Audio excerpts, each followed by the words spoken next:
Right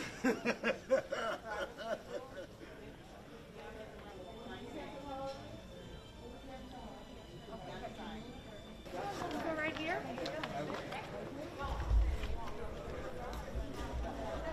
The election is causing people all over the country from different political points of view to have a lot of anxiety. And there's just a certain amount where we're just going to have to wait and see how the process plays out. And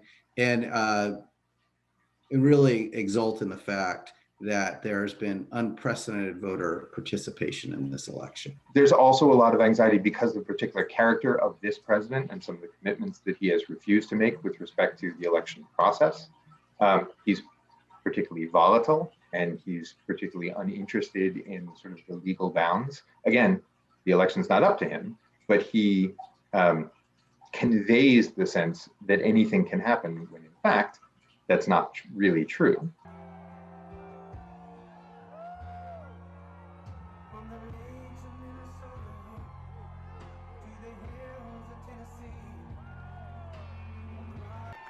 Now I've got to say, I'm working my ass off here.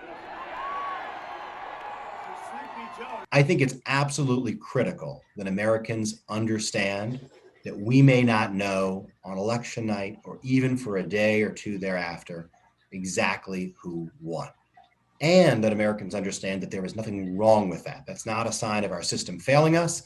That's not a sign of this election somehow being a failure. Let there be no doubt, while I strongly disagree with the court's decision, I accept it. I accept the finality of this outcome, which will be ratified next Monday in the Electoral College. And tonight, for the sake of our unity as a people and the strength of our democracy, I offer my concession. Proud to have him as our next vice president. I have a lot to be thankful for tonight. I'm thankful for America, and thankful that we are able to resolve our electoral differences in a peaceful way.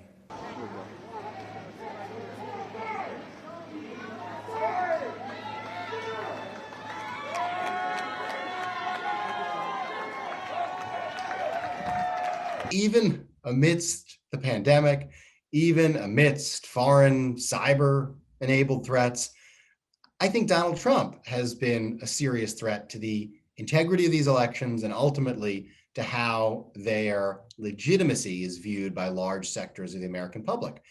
After all, Donald Trump has been a source of disinformation during this cycle. Disinformation about mail-in ballots and whether they can be trusted, disinformation about whether we need to know the result on election day or election night in order for it to be legitimate, and of course we don't.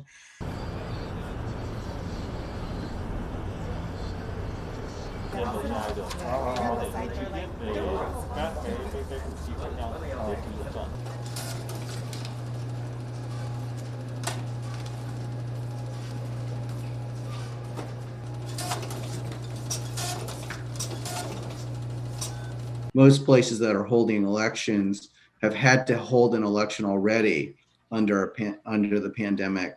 And so they're much better prepared than they were in March, April, May, and June.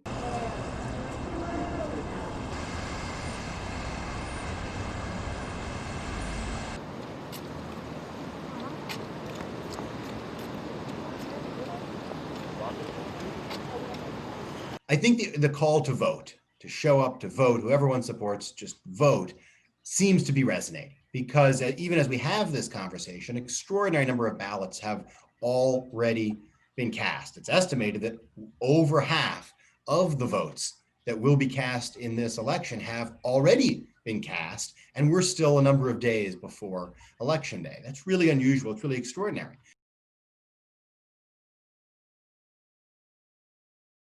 You know, we're prepared to work with election officials, necessary work with law enforcement, necessary go to court if we need to get people who are disrupting the vote out of the polls and away from the polls.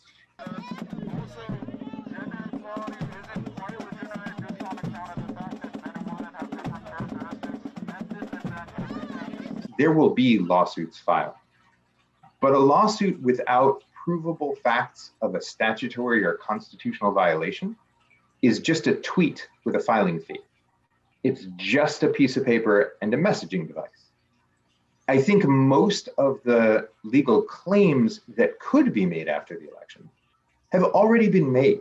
We've had an enormous amount of litigation before the election this year.